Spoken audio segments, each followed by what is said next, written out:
오늘 본문은요, 이제 선악과를 따먹고 하나님과 같이 되려던 아담, 즉 사람이 에덴 동산에서 저주를 받고 쫓겨나는 이야기가 오늘 본문의 이야기입니다.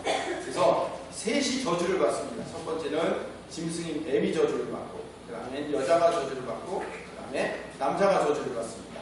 마지막에는 아담과 하와 모두가 이 땅으로 쫓겨 내려오게 됩니다. 그것이 오늘 본문의 전체적인 이야기입니다. 그럼 먼저 이 셋, 뱀과 여자와 남자, 이 셋이 어떻게 저주를 받았는지 한번 봅시다. 첫 번째, 제일 먼저 저주받은 동물은 뱀입니다. 14절에 보면 모든 가축들과 그의 모든 짐승보다 더욱 저주를 받아 배로 다니고 살아있는 동안 흙을 먹을지니라 라고 되어 있어요. 그래서 뱀은 흙을 먹는 저주를 받게 됩니다. 하나님께서 아담을 만드실 때 아담을 뭘로 만드셨죠? 흙으로 만들었어요. 아파를 흙으로 만들었어요. 그리고 그 코에 생기를 불어넣어서 생명이 된 존재가 아담이에요. 근데 하나님의 도우심, 다시 말하면 이 생기가 불어넣어짐이 없으면 아담은 원래 흙일 수밖에 없는 존재이고 아무것도 아닌 존재라는 것을 제가 지난 3시간 동안 계속해서 반복해서 설명을 드렸습니다. 그런데 저주받은 이 뱀이 흙을 먹게 돼 있단 말이에요. 여러분, 뱀이 흙을 먹어요? 아니요. 뱀은 흙 안 먹어요. 뱀은 뭐 먹어요? 지렁. 예, 지렁이. 이 큰 개구리도 먹고. 여러 가지 먹죠.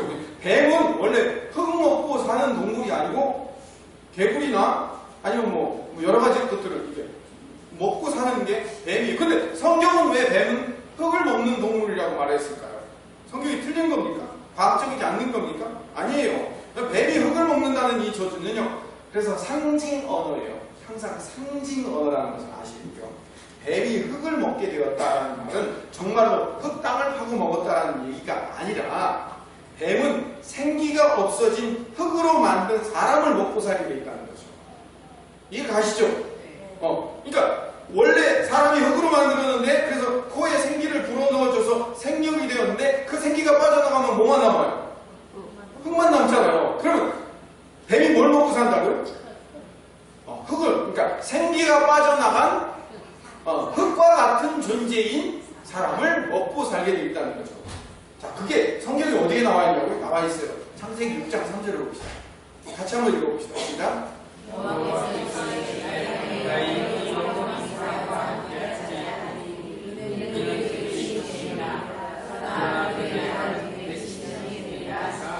하나님께서 마지막 어떻게 저주를 내리시냐면 나의 영, 하나님의 영이 사람과 영원히 이제 함께하지 않겠다는 거예요. 그러니까 하나님의 영이 사람에게서 어떻게 하겠다는 거예요? 떠나버리겠다는 거예요. 그럼 뭐만 남은 거예요?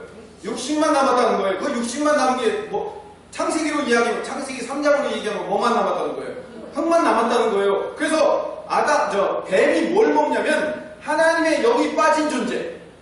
그 하나님의 영이 빠진 세상 사람을 뭘로 삼냐면 먹잇감으로 삼는다는 얘기예요.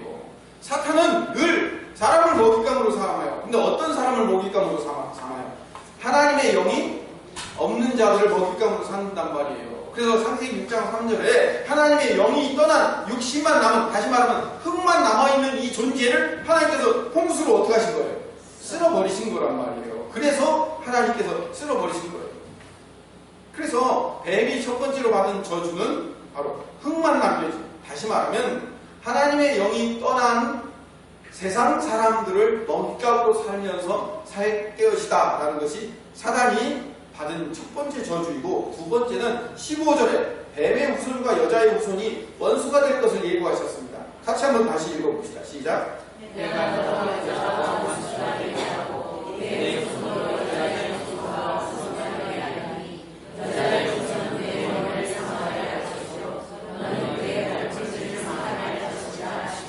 여자의 후손과 뱀의 후손이 원수가 되는 것은 우리 인간이 타락한 결과물이에요. 저주의 결과물이에요. 그런데 오늘 제가 설교 제목을 뭐라고 적어놨냐면 타락 속에 숨겨진 회복이라고 말씀드린 것처럼요, 이 저주의 결과 안에 하나님의 회복의 씨앗을 숨겨놨어요.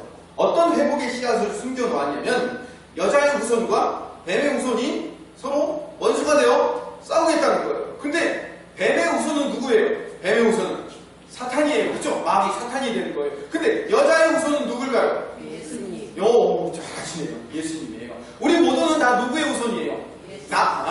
남자의 후손이잖아. 우리 남자의 후손인데 오직 여자의 후손이신 분이 딱 한 분 계셔요. 누구예요? 예수님이시잖아요. 그 예수님을 믿은 사람들은 우리 모두가 다 누구의 후손이 되냐면 여자의 후손이 되는 거예요. 그래서 우리 교회들은 전부 다 여자의 후손이 되는 거예요. 예수를 믿은 우리들이. 그래서 이 예수를 믿은 여자의 후손인 예수 그리스도를 안에 모시고 섬기고 사는 우리와 뱀의 후손인 사단의 세력들도 어떻게 한다고요? 원수관계를 맺고 일평생 싸우게 돼 있다는 거예요. 그렇게 싸우게 돼 있는 것이 뭐예요? 저주의 결과이기도 하지만 그 안에 뭐가 들어가 있다고요? 회복의 씨앗이 들어가 있다는 거예요. 그 영적 전쟁을 통해서 우리가 나중에 싸워서 승리하여 이김으로 말미암아 예수님과 함께 하나님 나라 가는 그 씨앗이 우리 안에 이미 담겨져 있다는 거죠. 그래서 이 여자의 후손과 뱀의 후손의 이 싸움이 역사에 계속 이루어져요. 지금까지 우리에게까지 이루어지고 있는데 그것이 역사의 예를 보여주었어요. 성경을 통해서 어떤 예를 보여줬냐면 아담의 후손의 아담의 자녀가 누구와 누구예요? 가인과 아벨이죠. 이 가인은 뱀의 후손이에요. 그리고 아벨은 여자의 후손이에요. 두 계열이 갈라지는 거라고. 가인도 아벨이 나왔고 가인도 아담이 나왔고 아벨도 아담이 나왔는데 뭐 이렇게 서로 갈라지는 겁니까? 영적으로 그렇게 갈라지는 거예요.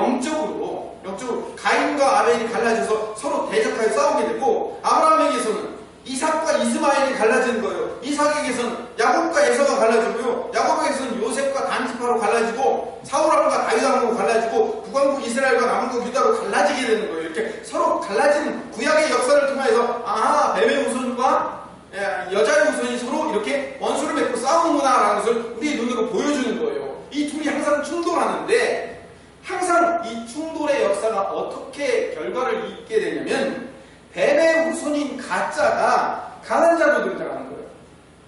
가짜들이 약해야 될 거 아니에요, 원래. 그렇죠? 진짜가 강해야 되죠. 그렇죠? 근데 역사는 그렇지 않아요. 성경의 역사는 가짜들이 강한 자로 등장해요. 이 가짜인 뱀의 후손들이 강자로 등장해서 여자의 후손이 진짜인데 이 진짜가 약자로 등장해요. 그래서 강자가 약자를 죽이고 억누르고 핍박하는 구조가 세상의 구조인 거예요. 저를 원망하지 마세요. 하나님이 그렇게 만들어 놨어요. 하나님이. 가장 대표적인 예가 뭐냐면 조금 이따 이제 다음 주나 그 다음 주쯤 말씀드릴 텐데 가인과 아벨이에요. 가인은 누구의 후손이라고요? 뱀의 후손이에요. 근데 뱀의 후손인데 강자예요. 형이며 강자예요. 아벨은 약자예요. 여자의 후손. 그런데 누가 누구를 죽여요? 가짜인 강자인 가인이 약자이며 진짜인 아벨을 죽이는 구조가 되더라는 거예요. 그런데 죽임으로 끝나는 거예요. 그래서 절망으로 끝나는데 그래서 저주로 심판으로 절망으로 끝나서 뱀의 후손이 여자의 후손을 이겨버리는 거예요. 그걸로 끝나는데 그러나 여자의 후손이 있지만 다시 하나님의 언약이 여자의 후손 안에 있기 때문에 그가 회복되고 부활하여 살아나서 뱀의 후손을 이기는 구조예요. 그래서 뱀의 후손은 여자의 뒤꿈치를 물고 여자는 뱀의 머리를 짓밟는 구조로 나온다는 말이에요. 이걸 가장 잘 보여주신 실체가 누구냐면 예수님이십니다. 뱀의 후손으로 온 사단이 여자의 후손으로 오신 예수님을 어떻게 하는 거예요? 우리가 예수님을 여자의 후손으로 와서 예수님이 오병이의 기적도 일으키고 무리도 걷고 막 하니까 예수님이 강자로 오셨을 거라고 착각하지 마세요. 예수님은 강자로 오시지 않았어요. 뭐로 오셨어요? 약자로 오셨어요. 그래서 구육간에 누워서 약자로 오셔서 그 약자로 오신 진짜이신 예수님이 강자인 뱀의 후손인 마귀가 이 예수님을 십자가에 못 박아 죽이면 모든 구원이 사라지고 이 역사의 인류가 무너지고 끝날 거라고 생각했는데 이 진짜인 여자의 후손이신 예수님이 죽음에서 부활하심으로 사망을 이기시고 죄와 사망의 권세를 깨뜨리심으로 말미암아 승리하게 된 구조. 그래서 뱀의 머리를 짓밟는 구조가 오늘 본문의 이야기인 거예요. 저주의 결과이지만 그 저주의 결과 안에 뭘 숨겨놨다고요? 회복의 씨앗을 숨겨놓은 이야기가 성경의 이야기인 거예요. 그래서 이런 예가 성경에 너무너무 많이 있어요. 예수님께서 태어나실 때 이 뱀의 후손인 헤롯 대왕이 베들레헴에 있는 2살 아래의 아기들을 전부 다 죽이면 그 안에 예수님도 껴있으니까 다 죽을 거라고 생각했는데 그래서 여자의 후손이 태어날 수 없도록 뱀의 후손이 막았는데 하나님께서 마리아를 애국으로 피신시켜서 나사렛으로 돌아가서 나사렛 예수라는 이름으로 공생의 사역을 시작하여 구원의 역사를 이루게 만드시는, 그래서 약자가 결국은 승리하여 이기는 그런 구조로 만들어 주시는 거예요. 이게 성도에게도 그대로 적용돼요. 여러분에게도 그대로 적용돼요. 세상의 가치, 다시 말하면 돈, 명예, 권력이라는 강함이 누가 갖고 있냐면 이걸 우리가 가졌으면 좋겠는데, 죄송하지만 여러분들이 갖는 게 아니라 세상 사람들이 그걸 갖고 있어요. 우리는 뭘 갖고 있어요? 우리 예수 잘 믿으면 우리도 세상의 가치인 돈과 권력과 명예를 얻는다가 아니라, 우리는 약자로 이 땅에 와서 믿음과 순종이라는 약함을 갖고 있단 말이에요. 돈과 명예와 권력이라는 이 세상의 강함이 믿음과 순종을 갖고 있는 우리 약자인 진짜들을 핍박하는 구조인 거예요. 그런데 세상은 돈과 명예와 권력을 갖고 있기 때문에 우리 믿음과 순종만 갖고 있는 우리를 핍박하여 눌러 우리를 죽이고 우리를 쓰러뜨릴 수 있다고 생각했는데, 우리 안에 예수 그리스도의 영이신 성령께서 계시기 때문에 우리는 연약하다고 생각하는 믿음과 순종을 가지고 그 세상의 가치를 이겨내더라는 거죠. 그래서 우리는 뭘로 이긴다고요? 역시 돈으로 이기는 거죠. 여러분, 예수 믿어갖고 세상의 가치, 다시 말하면 돈, 권력, 명예를 많이 얻어갖고 그걸 가지고 세상 사람들의 코를 납작하게 해주는 거지, 그리스도인의 그리고 기독교의 역사가 아니에요. 우리는 약한 것으로 강한 것을 이긴다고. 뭘로 이긴다고요? 믿음으로 이긴다고요. 순종으로 이긴다고요. 우리는 믿음밖에 없는데, 우리는 하나님 앞에 순종할 수밖에 없는데, 그 믿음과 순종을 가지고 하나님 앞에 나아갔더니 세상의 그 놀랍고 엄청난 그 강한 권세와 세력들을 우리의 힘으로, 아니 우리가 그 믿음만으로 이겨내더라는 것을 우리 삶 가운데 경험하고 깨닫는 거예요. 이게 그리스도인인 거예요. 이게 우리 어떻게 하는 거예요? 뱀의 머리를 누르는 여자의 후손들의 삶인 거예요. 이 삶을 여러분들이 사셔서 승리하시기를 간절히 소망합니다. 그게 뱀의 저주에 숨겨진 회복의 씨앗 이야기예요. 두 번째는 이제 여자예요. 뱀에 있어 이제 뱀 다음에 여자가 저주를 받아요. 16절을 봅시다. 같이 읽어봅시다. 시작.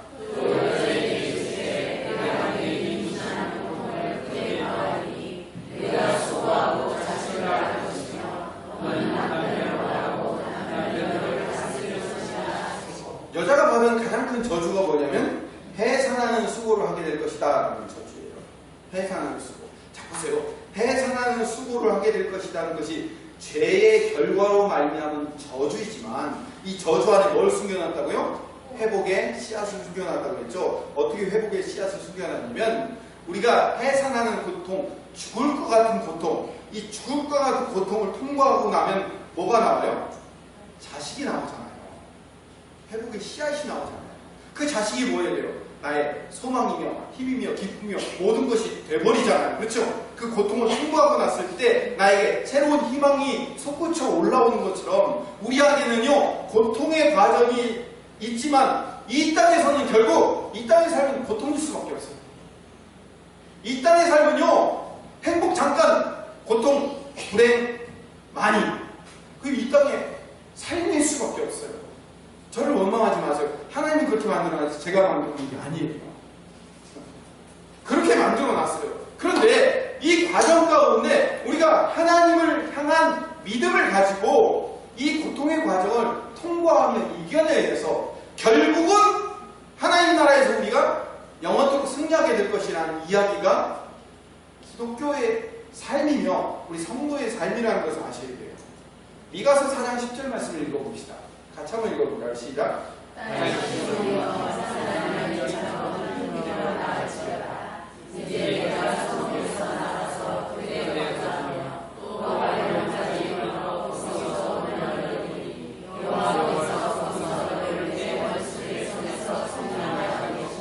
이게 무슨 얘기냐면, 이스라엘 백성들이 지금 바벨론으로 포로로 끌려가고 있는 거예요.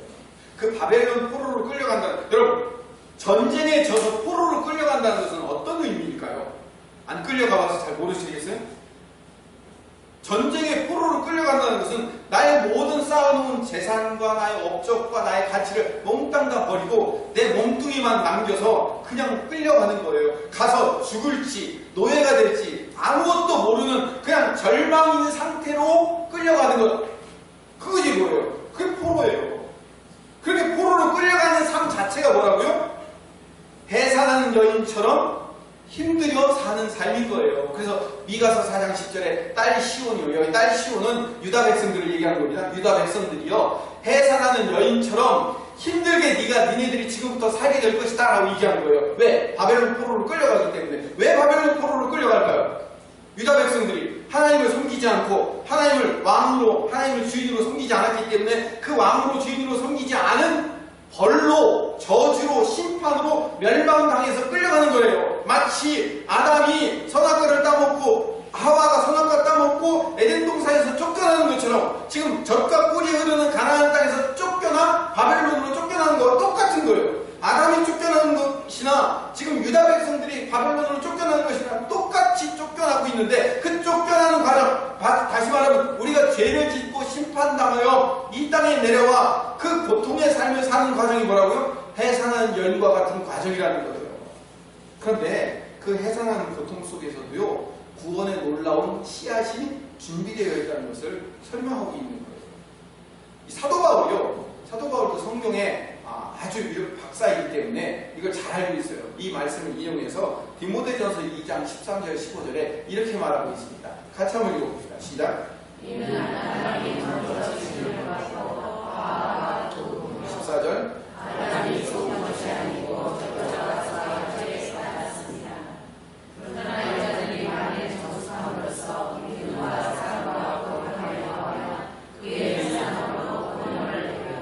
여자들은 어떻게 해야 구원을 얻는다고요? 정숙함을 가지고, 여자들이 시끄럽게 떠들면 안 돼요. 정숙함을 가지고 믿음과 사랑과 거룩함에 거해야 되며 해산함으로, 그러니까 해산하는 고통을 겪어야 구원에 이를 수 있어요. 그럼 남자들은 어떻게 하면 구원을 얻을 수 있어요? 예수님을 믿기만 하면. 그런 거예요? 여자들은 왜 이렇게 힘들게 만들어놨어요? 제가 전에 설명드렸죠. 여성화라는 여자는 성별의 남녀를 얘기하는 게 아니라고 그랬어요.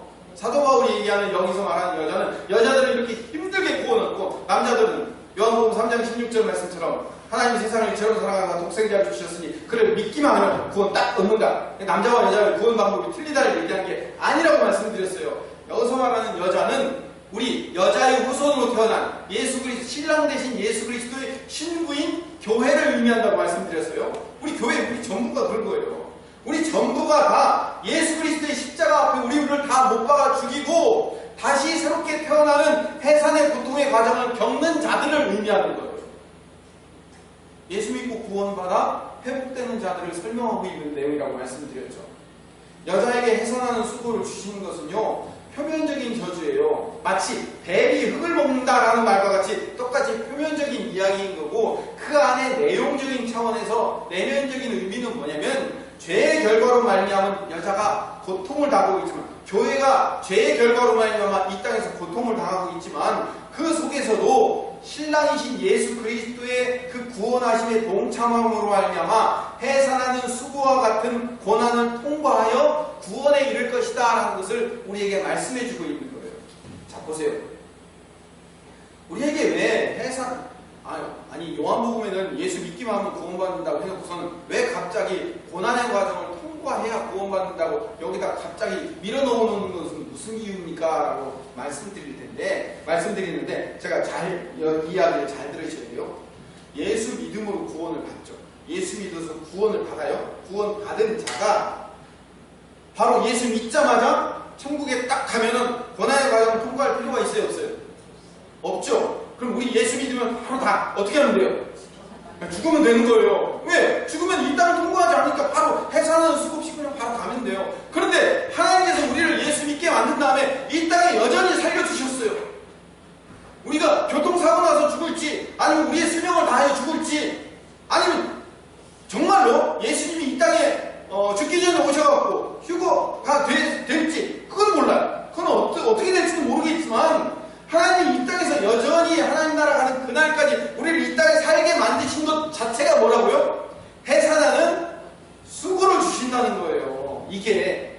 이 땅에서 삶 자체가 해산하는 수고라는 삶이에요. 그러면 이 땅에서 해산하는 수고와 같은 고통의 삶을 살게 하시는 이유가 뭐라고요? 여기서 내가 죄인을 발견하는 거예요. 어떤 죄인이면 나는 내 방법대로, 내 힘대로, 내 의지대로 살아왔는데 하나님이 아니면, 하나님의 뜻과 방법과 하나님의 의뢰하심이 아니면 나는 내 힘으로 살 수 없습니다를 고백하게 만드는 거예요. 그게 해산하는 수고입니다. 근데 이게 그냥 말로 그런 고백하고 나면 되겠지, 그렇게 고백하고 나면 그냥 고통의 과정을 통과하겠지, 나 예수님 없으면 못 삽니다 하고 그냥 말로만, 이 머릿속에서만 나오는 고백을 받으시려고 하나님 우리를 여기 남겨주신 게 아니고, 하나님 우리를 여기다 고통 가운데 주신 게 아니고, 이 속에서, 이 뱃속에서 우러나와서 정말 나는 하나님 아니면 안 되겠습니다, 나는 하나님 뿐입니다 라고 고백하게 만드는 거예요. 그래서 내 안에 있는 모든 죄가 다 들통이 나야 돼요. 내 안에 있는 모든 죄들이, 나의 모든 상처들이, 나의 아픔들이 다 홀딱 들통이 나야 된다니까요. 발각돼야 돼요. 그래서 나의 잘못이 무엇이었는지, 내가 왜 이런 죄악의 고통 가운데 살 수밖에 없는 죄인이었는지를 발견케 하시는 거예요. 그게 발견되지 않으면, 내 안에서 발견되지만 여러분 아직도 그 해산의 수고 계속 해야 돼요. 제 얘기 잘 들으셔야 돼요. 여러분에게 인생이라는 고통을 주시는 이유는 그 인생의 고통 가운데 하나님만이 전부이며 나는 죄인일 수밖에 없고 나는 아무것도 아닙니다, 그리고 내가 지금까지 살아왔던 모든 것이 나 자신을 위한 삶이었습니다라는 것을 토해내게 만든다니까요. 그거 토해지지 않으면 여러분의 고난 계속돼요. 그거 토해져야 돼요. 그게 해산의 수고라니까요. 마지막으로 17절에서 19절에 남자는 땅의 소산을 수고함으로 먹게 될 저주를 받게 돼요. 좀 길지만 한번 읽어봅시다. 17, 18, 19절 시작. 아담에게 이르시되 내가 내 아내의 말을 듣고 내가 네게 먹지 말라는 나무 열매를 먹었은즉 땅은 너로 말미암아 저주를 받고 너는 내 평생에 수고하여 그 소산을 먹으리라. 땅이 네게 마시던 물과 방먹기를 낼 것이라. 내가 먹을 것은 밭의 채소인즉 내가 너로 돌아갈 때까지 얼굴에 땀 흘려야 먹을 것을 먹이니 내가 그것을 취함을 줄 것이다. 너는 귀히 흙으로 돌아갈 것이라 하시니라. 여러분, 제가 잘 부탁을 드리는 건데 성경은 표면적으로 읽는 거하고 그 안에 내면적인 의미를 발견하는 거하고는요 또 다른 차원이라는 걸 아셔야 돼요. 여러분, 이 말씀은, 그러니까 아담, 남자가 받은 이 저주에 대해서 이걸 표면적으로만 읽으면 어떻게 읽을 수 있어요? 에덴 동산에서는 땀 흘리지도 않고 수고하지도 않고 마음껏 언제든지 입만 벌리면 먹고 싶은 과일들이 뚝뚝 떨어지고 마음껏 먹고 싶은 거 마음대로 먹고 놀다가 저주를 받고 멸망당해서 이 땅에 내려왔더니 수고하고 땀 흘리면서 애를 써야만 먹을 것을 먹고 살 수 있게 되는 것, 이게 저주다라고 생각하면, 여러분 이걸 표면적으로 읽으면 우리는요, 그러면 에덴 동산과 같이 사는 사람들은 누구예요? 재벌 2세. 재벌 2세들은 어떻게 살아요? 배부르고 등대서 뭐든지 하고 싶은 대로 마음껏 하고 수고와 노동과 땀을 흘리지 않고 살잖아요. 그럼 그 사람들이 에덴 동산에 살겠네요? 아니에요? 그렇지 않아요. 여기서 말하는 것은 표면적으로 내가 땀 흘리지 않고 수고하지 않고 놀고 먹고 있다가 내가 어려운 일을 당해서 여러분 열심히 땀 흘려야 먹고 살니까 땀 흘려서 수고하는 것은 저주이고 놀고 먹고 있는 것은 행복이고 기쁨이고 그건 복이고, 이렇게 이건 표면적으로 읽는 거예요. 마치 뱀이 흙을 먹는다라고 얘기하는 것처럼 그건 표면적인 이야기고, 그게 아니고 지금 여기를 내면적으로 읽어야 돼요. 다시 말하면 영적으로 읽어야 되는 것은 뭐냐면, 하나님을 주인으로 섬기고 살 때는 누가 우리의 먹을 것 입을 걸 책임져 주셨어요? 에덴 동산에서의 주인이 누구셔요? 그럼 에덴 동산에서 아담과 하와가 먹고 살 때는 누가 책임져 주셨어요? 하나님이 책임져 주셨어요. 수고를 안 했다, 노동을 안 했다, 땀을 안 흘렸다가 아니라 에덴 동산에서도 땀을 흘릴 수 있겠죠. 에덴 동산에서도 수고할 수 있겠죠. 그러나 그 모든 내가 수고를 하든 하지 않든, 내가 땀을 흘리든 흘리지 않든 그와 상관없이 나를 입히시고 먹이시고 인도하시는 분은 누구다? 하나님이다. 하나님이 책임져 주니까. 하나님이 책임져 주는 인생을 살다가 내가 하나님과 동등되어 선악과 다 먹고 내 인생의 주인이 나다라고 출발하고 시작하니까 그들이 쫓겨내려갔단 말이에요. 그 쫓겨내려와서 사는 이 세상의 삶은 누가 책임져야 돼요? 지금부터 내가 책임져야죠. 내가 내 인생의 주인이니까. 내가 스스로 일해서 내가 책임지지 않으면 내일 굶을 수도 있고, 내가 내가 열심히 하지 않으면, 내가 땀 흘리지 않으면 내일 못 먹을 수도 있고 못 입을 수도 있다라는 불안과 염려와 두려움으로 사는 인생이 뭐예요? 이거예요. 아담이 받은 저주가 바로 그거라니까요. 내 인생을 하나님께 맡기지 못하고 내 인생을 내가 스스로 책임지려니까 불안하고 두렵고 염려하고 고통스러운 삶을 살 수밖에 없는 거란 말이에요. 그래서 예수님께서 하나님 나라의 삶을 이 땅에 다시 한번 설명하시면서 산상수훈에서 하나님 나라의 삶을 어떻게 설명하셨는지 이렇게 설명하셨어요. 마태복음 6장 24절에서 25절을 읽어봅시다. 같이 읽읍시다. 한 사람이 두 주인을 섬기지 못할 것이니 꼭 이를 미워하고 저를 사랑하거나 꼭 이를 중히 여기고 저를 경히 여기리라. 너희가 하나님과 재물을 경하여 섬기지 못하느니라.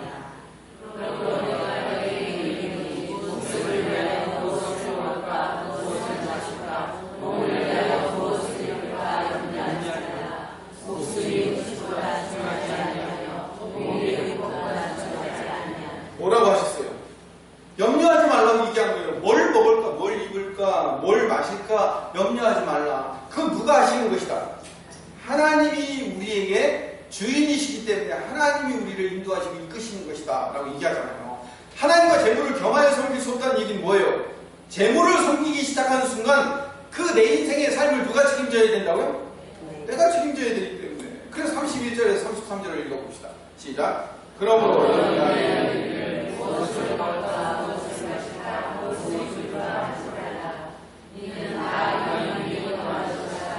너희 하나님 앞에서 이 무엇이 너희에게 있어야 할 줄을 33절. 그런즉 너희는 먼저 그의 나라와 그의 의를 구하라. 그리하면 이 모든 것을 너희에게 더하시리라. 그러면 그의 나라와 그의 의를 구하는 게 뭐예요? 아무것도 하지 않고 교회 와서 사는 거예요? 하나님의 나라와 하나님의 의라는 것은 뭐냐면 하나님이 내 인생의 주인이시고 교회의 주인도 하나님이시고 내 회사의 주인도 하나님이시고 내 가정의 주인도 하나님이시고 내 자녀의 주인도 하나님이십니다라고 고백하고 살아가는 것. 그게 뭐라고요? 그의 나라와 그의 의를 구하는 것이에요. 하나님께 그 모든 인생을 맡길 때 하나님이 내 인생을 책임져 주시겠다는 거예요. 그래서 32절 다시 돌아가면 이는 다 이방인들이 구하는 것. 내가 내 힘과 내 방법으로 살아가는 모든 방식들이 뭐라고요? 이방인들이 구하는 방식이다라는 거예요. 그래서 에덴 동산에서 쫓겨나서 내 방법대로 내 힘대로 살아가는 사람들 자체가 뭐예요? 염려와 근심과 걱정으로 살아가는 거예요. 염려와 근심과 걱정. 제가 이 얘기를 하도 여러 번 하니까 여러분들이 자꾸 오해하시는데, 여러분들이 오해하는 부분들이 뭐냐면 염려와 근심을 다 주님께 맡기고 주님의 뜻과 방법대로 살아가십시오라고 하니까 내 할 본분과 내 할 도리들은 다 남겨놓고 하나님이 어떻게 해주시겠지 하고 그냥 널브러져 있는 것을 이 말씀으로 착각하고 오해하시면 안 돼요. 제가 오늘 그 말씀 드리려고 하는 거예요. 우리에게 고난의 과정과 고통의 삶의 과정을 주신 이유가 뭐라고요?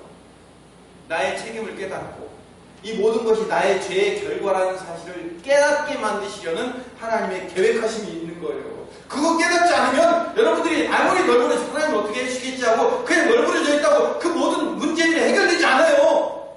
절대로. 여러분 자신 안에 있는 나의 죄성과 나의 모든 것들이 다 드러나고 폭로되어 나는 하나님 앞에 아무것도 아닌 흙입니다. 아파라입니다라는 것을 고백하게 만든 다음에 그 다음에 그런 내가 내 힘으로 내 방법으로 살 수 없사오니 하나님께서 나 좀 도와주세요. 나와 함께 해주세요. 하나님 없이는 내가 못 살겠습니다라는 그 내 뱃속에서 우러나오는 하나님 앞에 향한 그 간절한 진짜 고백이 터져 나올 때 그때 하나님이 나를 도와주시는 거란 말이에요. 내 인생 내 마음대로 내 죄의 결과로 만들어진 그 모든 죄의 결과물들을 하나님께서 어떻게 해주시겠지 하면서 방치되면서 그걸 내버려 두고 있으라고 하나님이 우리에게 이런 고통을 주시는 게 아니라고요. 오해하지 마세요.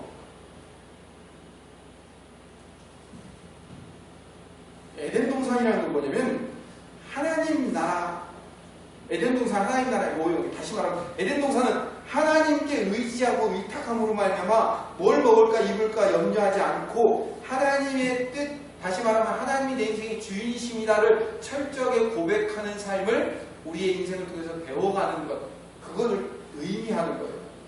그래서 지금 결론을 내립시다.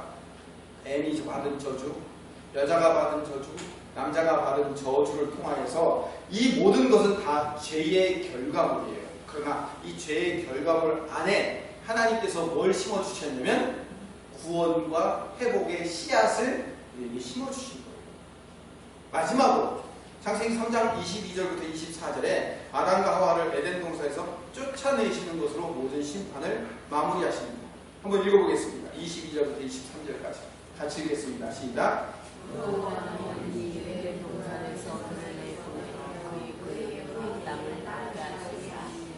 23절 읽읍시다. 23절 시작. 여호와 하나님이 에덴 동산에서 그를 내보내며 그의 근원된 땅을 가리게 하시며 24절. 이같이 하나님이 그 사람을 쫓아내시고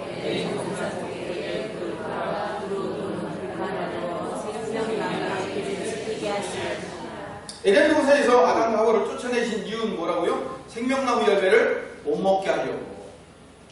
생명나무 열매를 왜 못 먹게 할까요? 여러분 보세요. 죄를 지은 사람이, 원래 죄를 안 지은 사람이 생명나무 열매를 먹고 영생을 살아야 돼요. 영생을 누리며 살아야 돼요. 그래서 에덴 동산에 있는 사람들은 전부 다 생명나무 열매를 마음껏 먹고 싶은 대로 다 먹고 살았던 사람들이에요. 근데 아담과 하와가 죄를 짓고 이 땅에 쫓겨내려가면서 불칼과 그리고 그룹을 두어서 생명나무 열매를 못 먹도록 막아주셨단 말이에요. 그러면 만약에, 물론 이건 만약이지만 죄를 지은 인간이 생명나무 열매를 계속 먹고 살면 어떻게 될까요? 죄를 지은 채 영원히 살게 되죠. 그렇죠? 죄를 지은 채 영원히 살게 되는 곳이 어딜까요? 지옥이에요.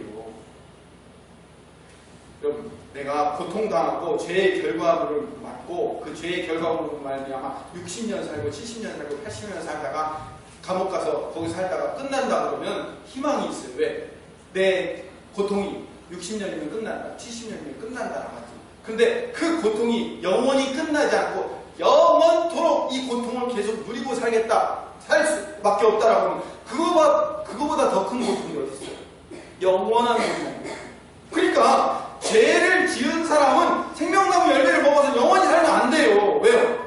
지옥에서 영원히 살아보세요. 얼마나 큰 고통이에요. 그래서 아담이 생명나무 열매를 먹지 못하도록 막으신 거예요. 죄를 안고 영원히 살지 못하도록 막으셨다니까요. 근데 하나님께서 마지막 심판의 결과로 23절에 내보내어라는 단어가 나와요. 24절에는 쫓아내시고라는 말이 나와요. 내보내어, 쫓아내시고. 하나님께서 억지로 아담과 하와를 등 떠밀어서 이 땅으로 내려 보내셨다는 거예요. 만약에 하나님께서 아담과 하와, 다시 말하면 사람에게 다시는 회복의 기회를 제공하지 않으시려고 작정을 하셨다면 어떻게 하면 될까요? 내보내고 쫓아낼 게 아니라 아예 에덴 동산 자체를 없애버리면 되죠. 인간을 흙으로 완전히 돌아가게 만드시고 회복될 기회 자체를 없애버리면 되는 거예요. 근데 하나님께서 내보내시고 쫓아내시고 에덴 동산을 불칼을 두루 도는 불칼을 두어서 막으시고 그룹, 여기서 말하는 그룹은 천사를 얘기해요. 지성소에 출애굽기 할 때 제가 말씀드린 출애굽기에 그 법궤 뚜껑에 속죄소가 있는데 그 속죄소 위에 뭐가 있냐면 그룹이랑 체르빔이라는 천사가 있어요. 그 체르빔이라는 천사가 날개를 이렇게 서로 맞닿아 있는데 그 천사가 그 지성소 위에만 있는 것이 아니라 어디에 돼 있냐면 에덴 동산 동쪽에 돼 있어요. 제가 출애굽할 때도 말씀드리니까 동쪽은 뭘 의미한다고요? 정문이 동쪽이라고 말씀드렸죠. 그 에덴 동산의 동쪽을 멀리, 에덴 동산의 정문이에요. 정문을 그룹 천사들이 두루 도는 불칼로 지키고 있다는 거예요. 생명나무 가는 길을 지키고 있다는 거예요. 다시 말하면 이거를 뒤집어 생각해 봅시다. 생명나무 열매를 먹을 수 있는 길을 막으시고 거기를 지키셨다는 얘기는 언젠가 이 길을 통과하여 누군가 들어갈 수 있는 길을 여실 것이라는 소망의 씨앗이 심겨져 있는 내용이야. 그 소망의 씨앗의 이야기를 읽고 정리를 합시다. 요한복음 14장 2절 6절 시작.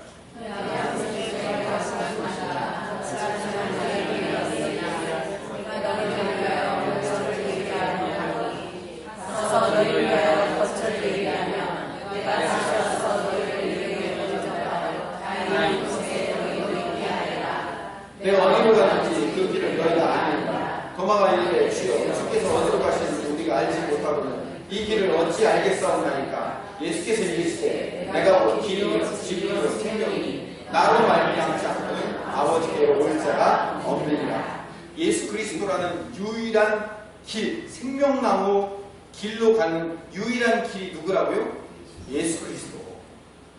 불칼로 막아두고 천사로 막아둔 그 생명나무 가는 그 길을 막아두었지만 그 길을 예수 그리스도께서 열어주시겠다는 거예요. 그래서 예수님께서 내 아버지 집에 거할 곳이 많아서 거기에 처소를 예비하러 간다고 그 길을 뚫으러 가신다는 얘기예요. 십자가를 통해서 그 길을 뚫으시고 우리를 그 길을 통과하여 들어가게 만드실 거라는 거예요. 예수 그리스도라는 유일한 생명 길을 통하여서 생명나무 열매를 먹을 수 있는 길이 준비되어 있는 거예요. 자, 오늘 말씀을 정리합시다. 하나님께서는요, 사람의 죄로 말미암아 심판을 내리시고 형벌을 내리시고 멸망당할 수밖에 없게 만들어 놓으셨어요. 그래서 우리는 멸망당한 백성인 거예요. 근데 우리 멸망당한 백성 안에 하나님이 소망의 씨앗을 심겨주셨어요. 그 소망의 씨앗을 심겨주셔서 우리가 당하는 이 멸망, 죄로 말미암은 고통의 과정을 잘 이기며 극복할 수 있는 소망의 씨앗을 주셨다는 거예요. 우리가 그 소망의 씨앗을 발견하면서 살아가야 될 자들이 하나님의 백성이라는 거죠. 하나만 더 얘기합시다. 우리 이것을 설명하기 위해서 예레미야 선지자가 예레미야 29장 11절부터 13절에 이렇게 말씀해요. 같이 읽어봅시다. 시작. 여호와의 말씀입니다.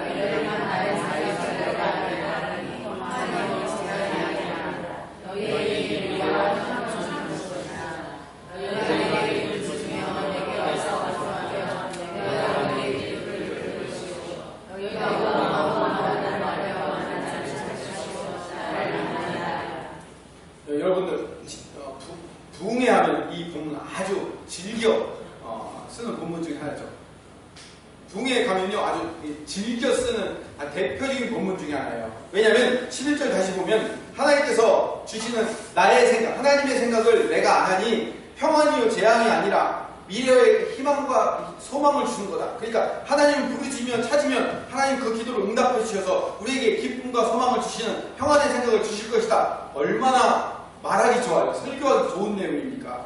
근데 여러분, 제가 수도 없이 말씀을 드리는 거지만 성경은 문맥을 따라 읽어야 돼요. 성경만 딱 띄어가지고 몇 절만 띄어서 그것을 내 마음대로 읽으면 그것은 내 생각일 뿐이에요. 하나님의 생각이 아니에요. 지금 이 말씀을 누구에게 주셨냐면 예레미야 선지자가 바벨론 포로로 끌려가는 백성들, 바벨론 포로에 이미 끌려가 있는 백성들에게 주신 말씀이에요. 진짜인지 가짜인지 한번 확인해 봅시다. 예레미야 29장 4절 말씀을 읽어봅시다. 시작.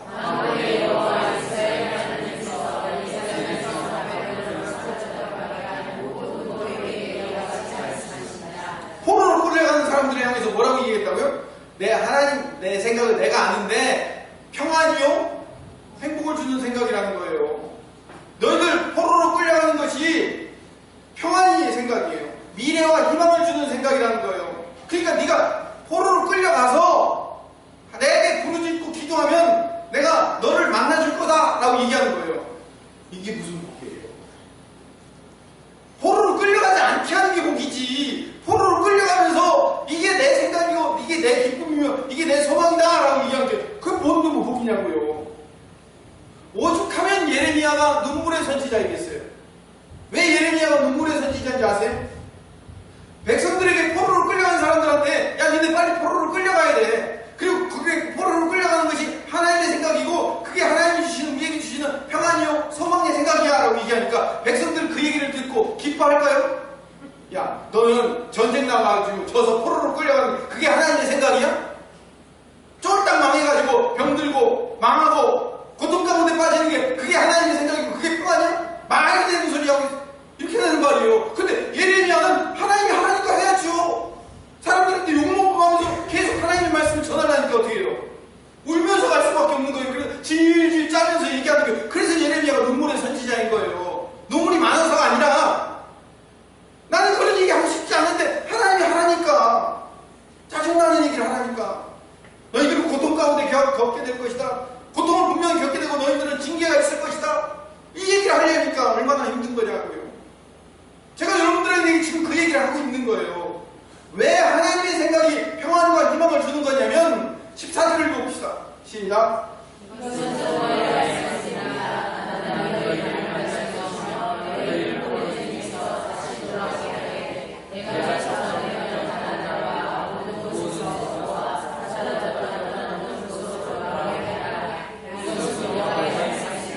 반드시 돌아오게 만들 거라는 거예요.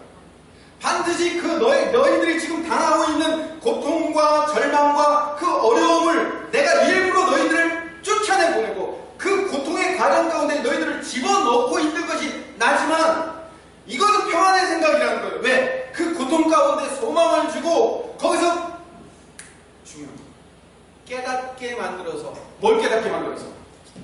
이 고통과 죄의 결과가 누구 때문이다? 나 때문이다라는 걸 깨닫게 만들어서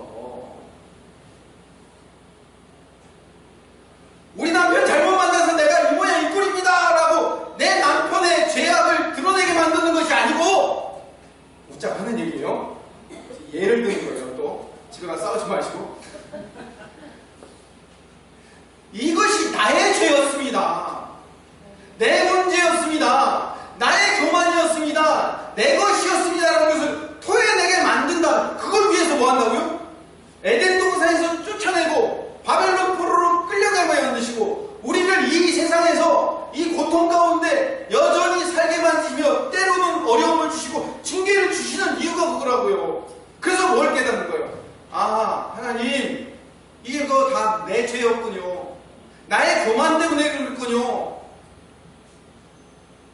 나의 거만함과 나의 장함과 나의 무지함 때문에 내가 지금 이렇게 되었군요 라고 내 자신이 다 토해지고 드러낸 다음에 하나님이 우리를 그 소망의 씨앗을 키워서 우리를 다시 회복시키게 만드는 것, 그게 하나님의 역사라니까요.